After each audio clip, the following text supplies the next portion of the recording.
Yes, it's John G. Sutton, Tales from the Jail. Today I'm going to talk a little bit about some rather ghostly experiences that I had during the time I was working at Wormwood Scrubs Prison in London. Let me start with the story that's exterior to the Scrubs and concerns the ghost of a man called John Reginald Halliday Christie, who was a murderer, and he was executed in 1953, hung at Her Majesty's Prison, Wandsworth. There's John Reginald Christie. I don't know if you can see that. Can you see that? Ah, there we are. John Reginald Christie, 15th of July 1973. He was hung at Pentonville Prison. He'd murdered 8 women, and he caused one young man, Timothy Evans, to be executed for a murder that he didn't commit, but John Reginald Christie did that. And he blamed Timothy Evans, who was subsequently executed. So when people say about the death penalty, innocent people do get executed, and one of them was Timothy Evans.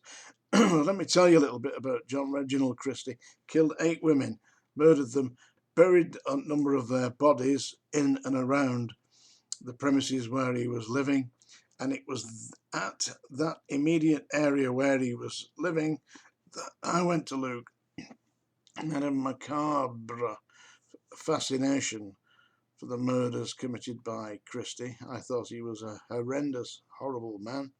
8 women he murdered, a number of them buried around the premises. Some he interred within the walls, within the false walls within the property.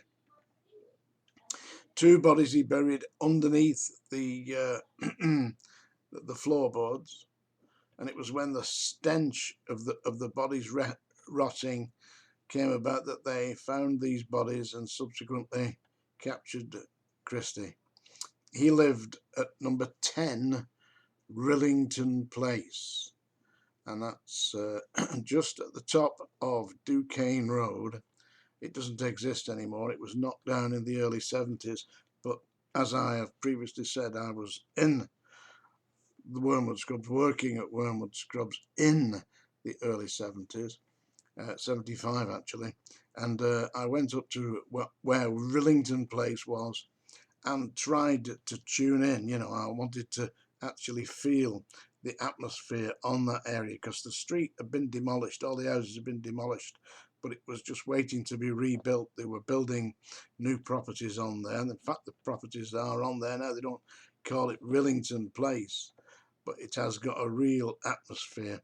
I went down that street and the way Christie murdered his victims, he used ordinary gas, and he ran it through a system that he wired up with tubes, and it went through waters, and he told his innocent victims, women, that he would put them under some kind of gas to actually sedate them while he practiced.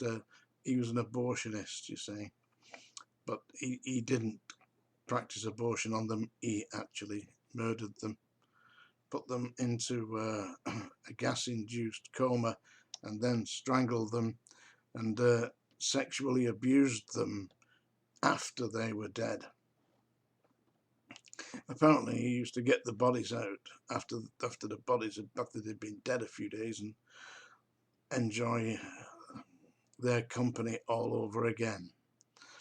So I went down to Rillington Place, yeah, it was in 1975, and just spent 15 minutes standing where 10 Rillington Place had stood. There was a terrible cold in that area. There was at the time. I didn't see John Reginald Christie, thankfully, but I did feel a weight of sadness enveloping me, and a coldness came around as I stood on the steps where John Reginald Christie and 10 Rillington Place had been. You can still visit that area. You won't find 10 Rillington Place. There's new houses there, and I'm sure that the people who are resident wouldn't be too happy to discover that their houses had been built on the ground where Christie murdered 8 innocent victims. Now, inside the scrubs, I was working on C2 landing, and it would be one lunchtime, and tremendous banging on one of the doors on cell 2 landing. Most of the staff were out, I was in. So I ran up to the doors. What the hell's going on? And I looked through the Judas spy hole, and I could see all this furniture was moving around, and inmates were screaming, and one of them was banging on the door, extremely banging on the door like hell. So I opened the door, and as I opened the door, he came running out and threw himself onto the landing, screaming and banging the landing like he was having a major fit or something.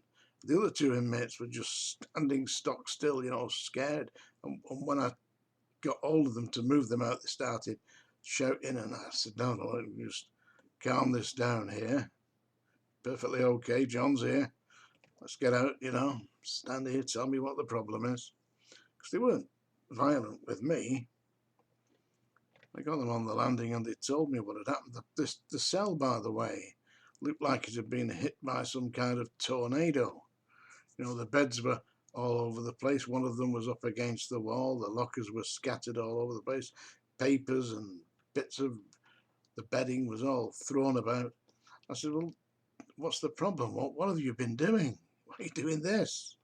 They said, we didn't do it. We were playing at Ouija board. We wrote out the letters of the alphabet, and we got a level surface, and we put a cup on it, and we were asking the questions, and the cup started to give answers, and it said that that man on the floor there was going to be murdered. And he started screaming, and then the whole place started to upheave, and the bed lifted up, and the lockers started moving. So you must never mess with the Ouija board again. It opens the door, you see, and once the door is open, anybody could walk through. For all you out there, don't mess with the Ouija board. It is an offering an entrance to evil. Look at it this way. If you were going to bed at midnight, say, would you leave your front door and your back door and all your windows and everything wide open? Because that's what playing with the Ouija board is like. Except the discarnate entities that come through are often extremely malevolent. The inmate that had thrown himself on the floor, I sent for the medical staff, and they came and took him away and sedated him, put him into a padded cell, I believe. I think, from what I was told, he was subsequently taken to an institution because so it can drive you mad. You don't need to mess with Ouija boards to have spirits attack you. Whilst I was working at Wormwood Scrub, I was living at a place called Bromyard Avenue, which was about half a mile away, maybe a little more than that, in East Acton. Bromyard Avenue, 218 Bromyard Avenue, I believe it was. Anyway, I was there with my wife, and it would be probably about 5:30 on a Saturday evening, and my wife said, oh, let me dry your hair, because I'd wash my hair. It wasn't long like this, but it was plenty of it. I wasn't baldy patch like I am now. So she said, I'll dry your hair for you. So she had an hairdryer and she was blowing my hair. Thought nothing about this.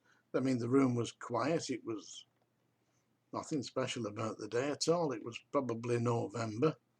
And suddenly, this almighty whooshing sound came, and the door leading into the lounge burst open. The wind that was hurling around came zooming across the room, hit my wife.